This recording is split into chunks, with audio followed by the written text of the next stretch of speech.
Olá, concursante! Meu nome é Hamilton, sou professor das áreas de Administração e Atualidades. Vamos trabalhar com você para o concurso do Ministério Público do Paraná, o tema Administração. Vamos seguir o mesmo padrão do edital, trabalhando então naquela sequência, começando com o item Características das organizações formais. Características das organizações formais, tipos de estrutura organizacional, natureza, finalidades e critérios de departamentalização. Então, na verdade, nós vamos começar com o quê? Com a estrutura organizacional das instituições. Tranquilo? Muito bem. Como é que é essa disciplina? Como é que rola isso? Se você já tem experiência de administração, você sabe que é tranquilo. Se você já fez concurso, também você sabe que é tranquilo. Mas para você que eventualmente não conhece o tema, que de certa forma está até um pouco apreensivo com o conteúdo, eu tenho boas notícias. É uma coisa fácil. Tenho às vezes pessoas que me dizem o seguinte: mas eu nunca trabalhei com administração. Todos nós trabalhamos com administração. Você tem que administrar a tua vida, você tem que planejar teu horário, você tem que organizar o teu tempo, você tem que se preocupar em tomar decisões e você tem que controlar a tua vida. Então você administra. Planejamento, organização, direção e controle. Na vida moderna, qualquer um de nós se auto-administra.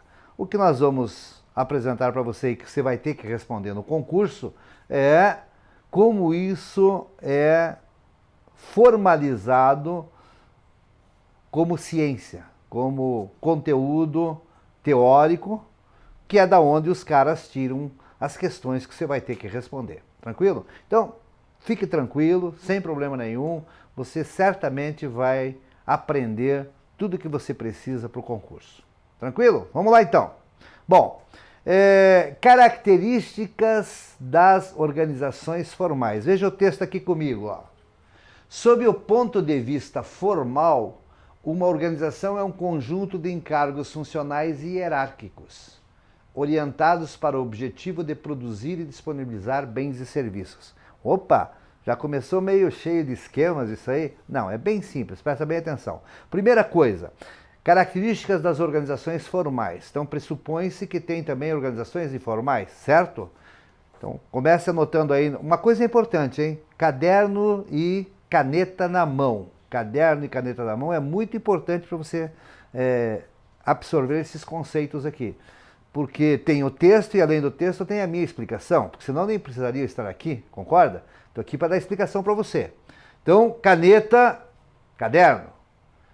Primeira coisa a ser anotada aí, a diferença entre empresa formal e empresa informal. Empresa ou organização. Organização formal, organização informal. Organização formal é aquela que tem registro junto aos órgãos públicos. E o grande documento que caracteriza a formalidade de uma instituição é o CNPJ. Então ela tem um CNPJ, então ela é formal. A constituição da instituição informal, ela é mais ligada às empresas de fundo de quintal, às instituições de pequeno porte, aquelas que são organizadas como microempresas, tá? Então você vai chegar à conclusão que nesse caso não precisa de organização, é a pessoa tocando o seu próprio negócio. Então se aparecesse na prova só características das organizações, seria a mesma coisa. Então formal aquelas que são organizadas, informais as que são tocadas de uma maneira mais artesanal, mais empírica, tá?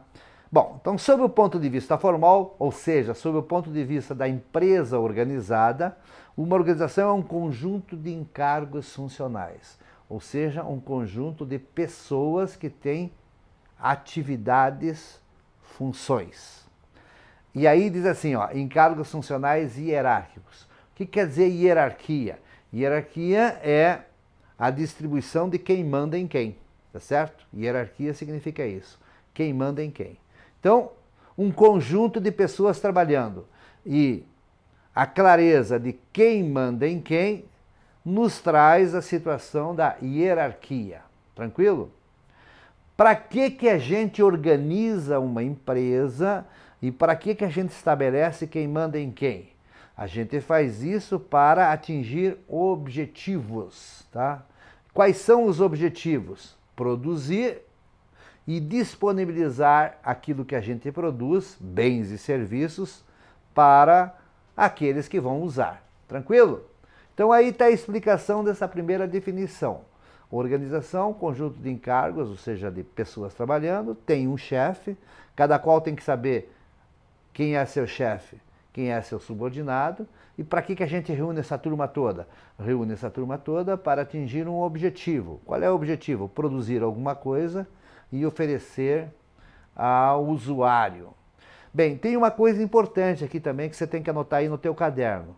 Quando a gente fala produção, fala produzir, num primeiro momento dá a sensação que é fabricar alguma coisa. Anota aí, não é fabricar, tá? Fabricar é uma forma de produção. Aqui, agora, eu estou produzindo uma aula, certo? Então veja, eu não estou fabricando, não estou montando coisas aqui. Eu estou falando, isso é uma produção, certo? Então, estou produzindo uma aula. Então, não confunda isso na hora da prova. Não entenda que produção é sinônimo de fabricação. E o que a gente produz para disponibilizar a pessoas, a famílias, a outras instituições? A gente produz bens, coisas concretas, tangíveis, e serviços, que são o quê? São bens ou itens intangíveis, que não tem formato, não tem cor, não tem peso, né? Então isso são serviços. Tranquilo? Vamos para frente? Bom, a estrutura de uma organização, então, está condicionada ao quê? A sua área de atuação, objetivos a atingir, ambiente socioeconômico e forma de executar a atividade empresarial. Ou seja, a estrutura de uma organização depende desses fatores. Poderia aparecer na prova assim, ó. A estrutura de uma organização é função dos seguintes itens. O termo é função significa depende, tá? Então, está condicionada, é função, depende, deixa-se esse assunto aqui todo certo. E são basicamente, então, 4 itens. A área de atuação. Então, se a estrutura da instituição está voltada para atuar na área pública, ela se estrutura de uma forma. Se é para a área privada, é de outra forma. Se a sua área de atuação é pequena, uma cidade só, por exemplo, uma instituição de uma prefeitura, ela se estrutura de um jeito. Se é para atender todo um estado, ela se estrutura diferente. Então, uma das variáveis que definem qual a melhor estrutura é a sua área de atuação. Segundo, objetivos a atingir. A palavra objetivo, ela acompanha toda a base teórica da administração. O objetivo é fundamental nos dias de hoje. Então, essa organização existe para quê? Ela existe para, por exemplo, atender a área da saúde. Então, isso é um objetivo. Não, essa organização existe para atender a área da educação. É outro objetivo. Então, definida a área de atuação e definido o objetivo a ser atingido, eu já tenho 2 variáveis para estabelecer como que eu vou estruturar esta organização. Como é que eu vou montar essa organização. Terceiro, ambiente socioeconômico. Importantíssimo isso. Se, num determinado momento, o local onde a instituição atua ou a organizadora que faz essa instituição existir está em crise, provavelmente ela vai montar uma estrutura bem enxuta, uma estrutura bem pequena. Para quê? Para não gastar muito. Se a situação é boa, se as coisas estão indo bem, a tendência é fazer uma estrutura de maior porte. Por quê? Porque daí se oferece qualidade melhor, mas lógico, gasta-se mais. E forma de executar a atividade empresarial. Então, o atendimento é aguardando que o usuário venha até a instituição, ou ela faz atendimento a domicílio, ela faz atendimento externo. Então veja, são 2 formas de atender a atividade. Se as pessoas vêm até a instituição, daí a instituição tem que ter uma estrutura de pessoas para receber esse pessoal todo, certo?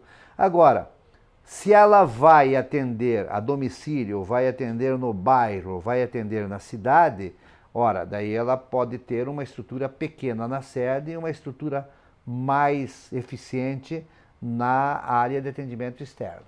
Tranquilo? Então, o resumo disso, as características das organizações formais, no que se refere à sua estrutura de uma organização, pode variar a partir das necessidades no que se refere à área de atuação, objetivos a atingir, ambiente socioeconômico, forma de executar a atividade empresarial. Atenção aí no concurso, lá na sua prova, não precisa aparecer os 4 itens para a questão estar certa. Se aparecerem 2 desses itens e as outras alternativas tiverem itens errados, 2 desses itens deixa essa questão certa, hein? Isso é muito importante, tá?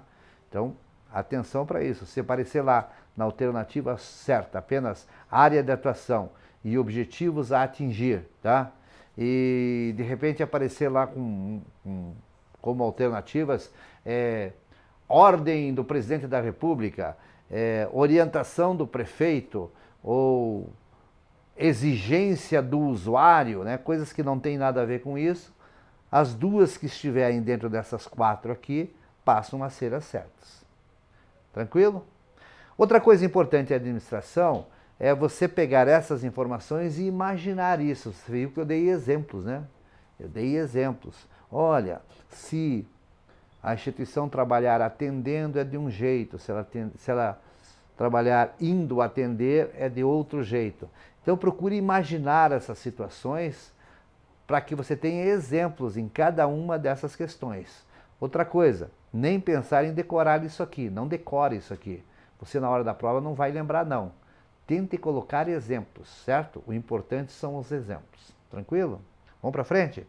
Bem, quando a gente estuda as características das organizações, nós trabalhamos com algumas regras, essas sim, regras, mas não leis, regras que foram desenvolvidas, teorizadas ao longo dos últimos 100 anos por profissionais especializados em organização de estruturas organizacionais.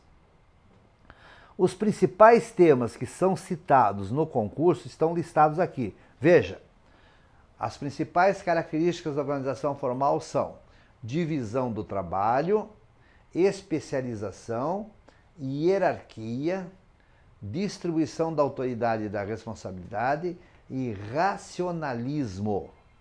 Esses assuntos aqui, que são as características da organização formal, eles são antigos, eles são lá do tempo do Taylor, lá do tempo do Fayol, lá do tempo do Ford, tá?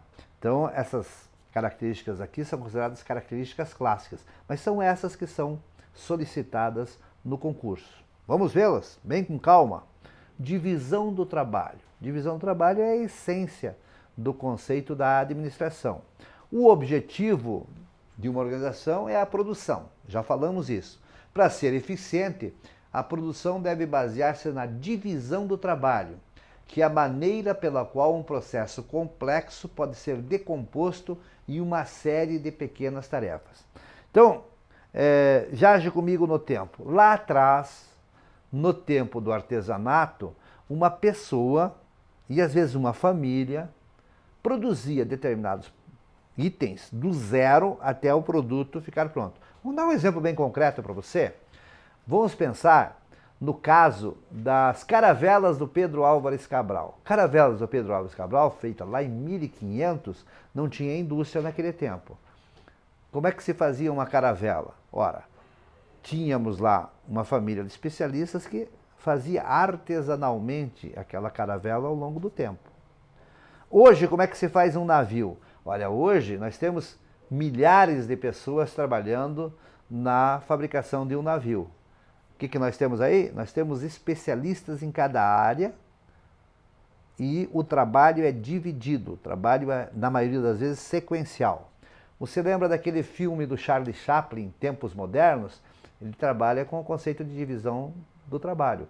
Cada operário, à medida que a esteira rolante vai passando na frente dele, vai fazendo um tipo de trabalho. Consequentemente, nós temos aí o quê? Nós temos cada qual fazendo um trabalho que foi dividido e foi passado para ele. Então, a divisão do trabalho é a primeira característica de uma organização no que se refere à realização de uma forma sistematizada daquilo que tem que ser feito. O procedimento de dividir o trabalho está aqui, ó, começou a ser praticado mais intensamente com a Revolução Industrial. Então, naquele tempo lá das caravelas ainda não existia isso, provocando uma mudança radical no conceito de produção, principalmente na confecção de grandes quantidades de produtos através do uso da máquina, substituindo o artesanato pela linha de montagem. Então veja que nesse texto aqui está explicado o que eu falei anteriormente. Tá? Revolução Industrial. Pode cair na prova em cima desse assunto? Pode. O que é a Revolução Industrial? A Revolução Industrial é o surgimento da máquina substituindo a força humana. Anote aí no seu caderno, isso ocorreu em 1776, com a descoberta, a invenção, né? Na verdade foi uma invenção, da máquina a vapor. A máquina a vapor passou então a substituir muitos homens. À medida que isso acontece, a confecção de produtos passa a ser feita em grandes quantidades. E aí então começa esse processo de divisão do trabalho. Tranquilo? Bom, qual era a ideia da divisão do trabalho? Está aqui, ó. O importante era que cada pessoa pudesse produzir o máximo de unidades dentro de um padrão aceitável. Objetivo só atingível padronizando a atividade humana, que passa a repeti-la então a mesma tarefa várias vezes. Uma observação importante aqui nesse texto, que veja que ele fala em padrão aceitável. Ele não fala em qualidade, certo? Qualidade é uma coisa bem mais recente. Nós vamos ver qualidade nas próximas aulas. A ideia central da primeira etapa da industrialização, do trabalho em equipe, inclusive isso também no serviço público, do atendimento a todos, era ter uma qualidade de padrão aceitável.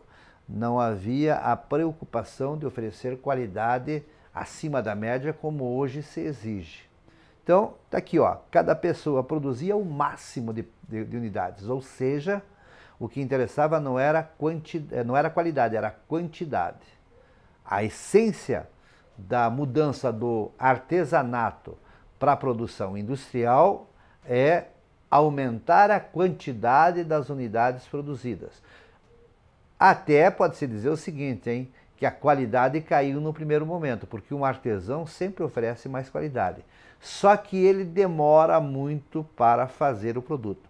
Um exemplo bem concreto que nós temos agora, para você entender isso, foi uma mudança recente no modo de vida nosso, que foi a substituição do alfaiate e da costureira pela roupa comprada feita, certo? Então a roupa comprada feita, ela praticamente acabou com a profissão de alfaiate e costureira. Mas tem um tipo de costureira que continua existindo, ganha uma grana violenta, tem mercado, demora para fazer o produto. Quem é essa costureira? É vestido de noiva. A costureira, quando vai trabalhar num vestido de noiva e a noiva vai procurar essa costureira, ela quer qualidade. Então ela fica produzindo esse vestido durante longo tempo. Então a produção de um vestido de noiva normalmente é artesanal, não é industrial. Tem vestido de noiva industrializado, produzido em série? Tem. Mas se você falar com uma moça que vai casar, ela gostaria imensamente de ter um vestido feito só para ela. Então veja, aí a qualidade está acima da quantidade. Então a essência da divisão do trabalho, anote aí, é aumentar a quantidade. Tranquilo? Vamos para frente? Bem, como eu falei, isso é lá do tempo do Taylor, tá? Quem foi esse Taylor? O conceito de divisão do trabalho foi sistematizado por Frederick Taylor no livro Princípios da Administração Científica, que é de 1911, então está aí com 100 anos, um pouquinho mais, e reforçado pelo francês Henri Fayol, em 1916, no livro Administração Industrial e Geral. Então, esses conceitos de divisão do trabalho vêm de lá, certo? Eles foram os primeiros sistematizadores da área de industrialização e produção.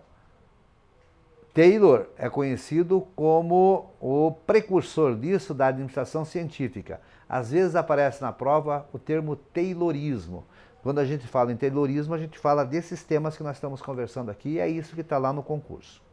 Bem, tem um cara chamado Henry Ford, e que aparece muitas vezes nas provas como autor da ideia do Fordismo, tá vendo? Esse cara aqui, ó, nasceu em 1863, morreu em 1947, e ele é o inventor dos carros Ford que nós conhecemos hoje. Ele aqui, ó, é o empresário que teve mais sucesso aplicando as ideias do Taylor e Fayol. Foi ele que implantou a linha de montagem, que eu comentei agora há pouco aí sobre o filme do Charlie Chaplin. E na linha de montagem, o que existia? As etapas de fabricação foram distribuídas ao longo de uma esteira rolante e cada operário adicionava ao produto um componente padronizado. Então, isso caracterizava a divisão do trabalho. Então, foi teorizado pelo Taylor, e às vezes aparece isso como Taylorismo, e foi executado, foi colocado em prática pelo Henry Ford, e a isso nós chamamos de Fordismo. Bem, segunda característica das organizações formais, especialização do trabalho. Então veja aqui, ó. Uma das consequências do princípio da divisão do trabalho é a especialização funcional. Então, isso aqui é uma frase que pode aparecer na prova, ó. Uma das consequências do princípio da divisão do trabalho é a especialização funcional na organização. Foi uma proposta do período conhecido como administração clássico-científica, Taylor, Fayol e Ford, já falei isso, e é uma maneira de aumentar a eficiência e de diminuir os custos de produção. Veja, aumentar a eficiência e diminuir os custos. Ninguém está falando aqui em qualidade, tá certo? Tranquilo? Bem, a ideia central da especialização, então, é o quê? Atribuindo a cada posto de trabalho tarefas simples e repetitivas, que requeiram pouca experiência do executor e escasso conhecimento, reduzem-se os períodos de aprendizagem. Veja que isso aqui eu coloquei em vermelho porque é muito importante. Então as pessoas poderiam ser substituídas facilmente, facilitando substituições de operadores, permitindo melhorias de métodos de incentivos no trabalho e, consequentemente, gerando aumento da produtividade. Aqui anote no seu caderno também uma outra coisa importante para o concurso. É assim, ó. Há uma diferença entre especialização e qualificação, ok? Um profissional especializado é alguém que sabe fazer alguma coisa simples de forma correta. Já quando eu falo em qualificação, se aparecer na prova a palavra qualificação, aí já significa um profissional que tem o quê? Tem uma formação técnica específica para executar aquela atividade. Então, ser qualificado é mais do que ser especializado. Quando ele fala em especialização do trabalho aqui, ele deixa bem claro que é tarefas simples, repetitivas e que facilmente se aprende.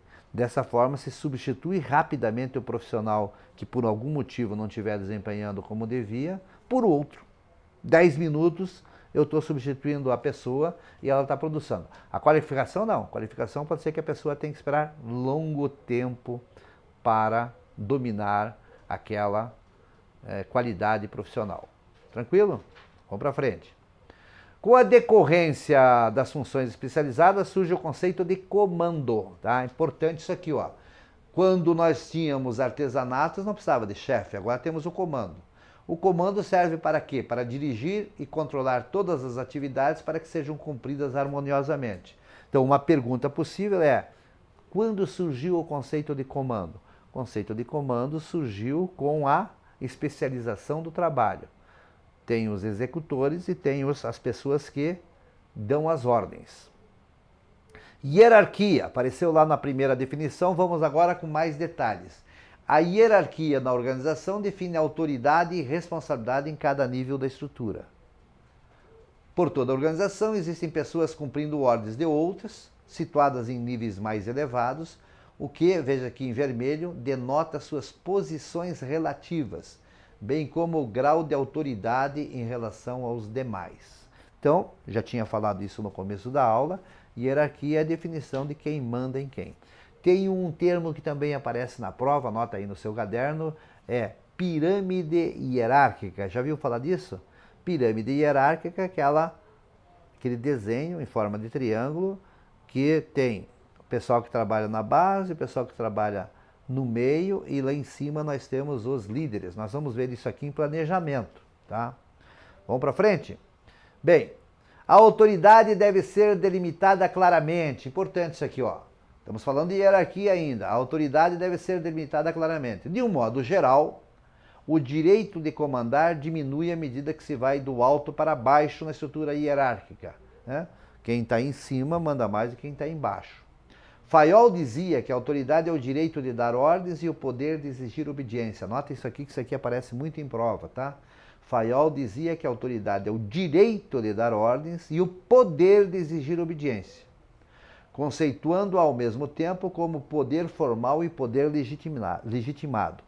Sob o ponto de vista da hierarquia, não é qualquer um que sai dando ordem, não. É necessário que ele tenha o quê? Que ele tenha uma formalização. O conceito de formalização, neste caso, está ligado à ideia de um documento que autoriza a pessoa a ser chefe, tá? Uma ordem, uma determinação da diretoria que permite que ele seja chefe.